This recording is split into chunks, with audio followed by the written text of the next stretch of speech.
થાય ને.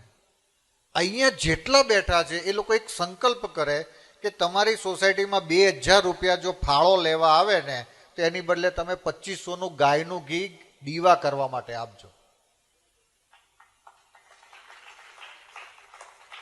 કારણ કે તમારા 2500 રૂપિયામાંથી રાત્રે 12 વાગે દાબેલી, વડાપાઉં, રગડા પેટીસ ને ભેળ જ ખાવાની છે.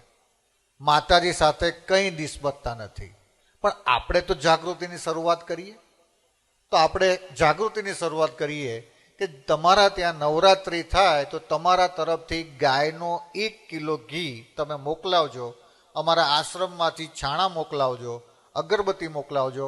કંઈક સત્ય તો અર્પણ થાય. ગણપતિનું વિસર્જન થતું હોય ત્યારે મને બહુ દુઃખ ત્યારે થાય છે કે મને વિસર્જનના મુહૂર્ત માટે ફોન આવે છે કે બાપુ વિસર્જનનું મુહૂર્ત તો કાઢી આપો. વિસર્જનનું મુહૂર્ત જ ન હોય. એ તો આપણી કમજોરી છે કે આપણે વિસર્જન કરવું પડે છે. પણ છતાં પણ હજી પણ અખંડ ધૂણામાં એક નાનો અગ્નિ પ્રજ્વલિત હોય તો પાછો અગ્નિ ઉપાડી લે. એમ તમે બધા આટલા વરસતા વરસાદમાં અહીંયા પધાર્યા છો ને, એ બહુ મોટી વાત કહેવાય કે આ સાથે